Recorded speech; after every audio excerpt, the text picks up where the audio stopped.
Captain Jack here. The Super Nintendo had a multitude of great hits, many of which are still considered the golden standard for their respective genres. But there are plenty of games that were amazing titles that never got their chance in the limelight. So here are 5 SNES hidden gems.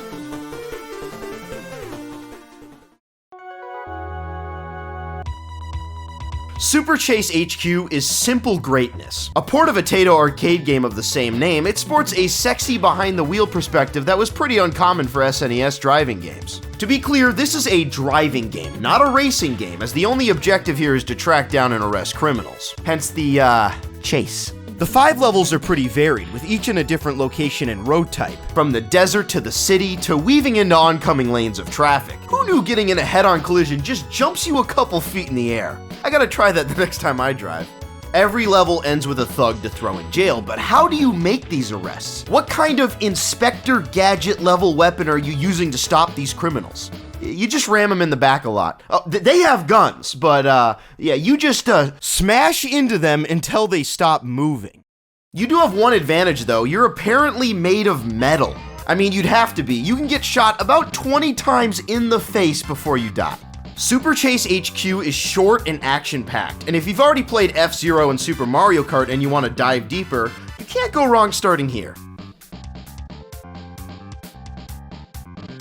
Indiana Jones' Greatest Adventures shouldn't be on here because it shouldn't be hidden. It's actually a pretty good Indiana Jones game, which is all it takes to put you at the top of that sea of shit. It's also one of the surprisingly few Indiana Jones games that actually follows the movies. And I say movies because it's all 3 in 1 here. Greatest Adventures basically gives Indiana Jones the Super Star Wars treatment, walking you through scenes of the films as a high-action platformer, and it works really well. You'll whip and swing your way through a dozen or so levels, and a lot of the movie set pieces really lend themselves to fun stages, from the legendary boulder chase to getting shot in Shanghai. The Special Mode 7 stages are a treat too. Controlling Indy can be hard at first, as the whip does take some getting used to, but if you think of it as a Castlevania game that happens in the early 20th century, it starts to click. If I had to give just a few criticisms, I'd say that the levels do a bit of stretching with the source material. Remember when Indy had to whip a dozen crows out of the sky? Or when Donovan drank the wrong Holy Grail, causing him to turn into final boss Super Skeleton Donovan, who can split into multiple pieces and spin around in the air at will? Because I do.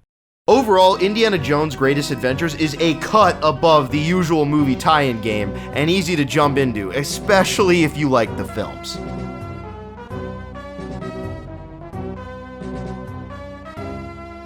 Ninja Warriors is a beat-em-up that I have no idea why flew under the radar. Everything annoying about beat-em-ups from this era is avoided here, from not having enough moves to constantly having to line up enemies on a hard-to-distinguish 3D plane. There's 3 characters. Kamatachi, the speed character who favors quick short blade attacks and can do this. Kunoichi, a more balanced character who has longer range with her blade and quicker attacks with her thrusts. And just Ninja, who hits like a truck and is by far the coolest. Not only does he have the best Teenage Mutant Ninja Turtles weapon in the form of the nunchucks, but he also has a jetpack, although you might not be able to tell at first. He doesn't use it to fly anywhere, no. He just does the sickest move of all time by kicking off the ground and spinning and burning everyone in his path. There's a lot of options when it comes to attacking, from multi-directional throws to even spot dodges if you hold the jump and attack buttons at the same time. Your power gauge lets you perform your ultimate attack that drains the entire meter, but if you want to be more conservative with it, you can just drain part of your meter for a finisher at the end of one of your attack chains. Kunoichi seems to be the main character here. Not only is she the most balanced, but she's the only one that's human.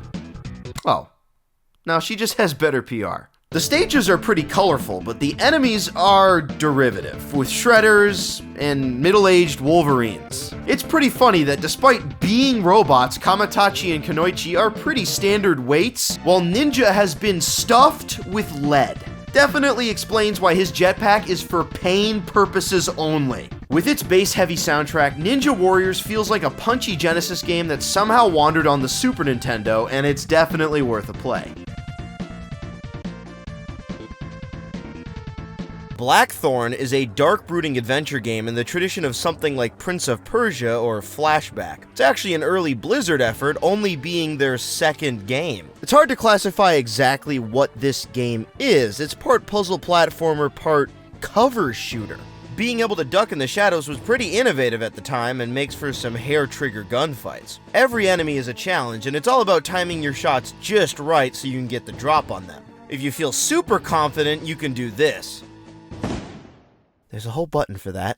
With all the enemies laying at your feet, you'll finally be able to appreciate the amazing atmosphere in this game. The environmental detail is crazy good, and the brooding music reminds me of something like Super Metroid. It definitely takes a second to get used to the wonky physics that this genre had. You'll have to time your jumps pretty far ahead of time if you want to not do that. Blackthrone eventually came out on a few other platforms. Notably, a port of it is one of the 40 or so 32X games ever released, but the Super Nintendo's visuals are way better. Maybe the 32X will win someday.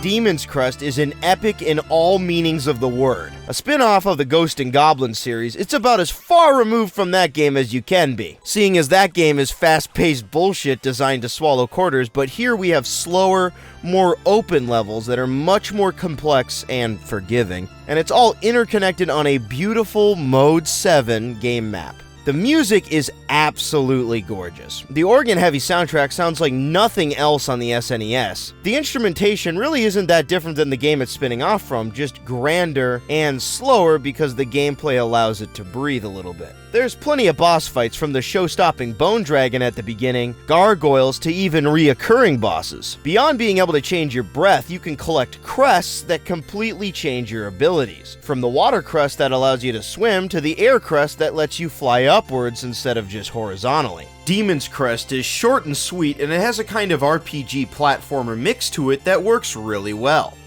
It's an RPG, right? Like, if I beat it, it counts as one, right? There. Not too shabby.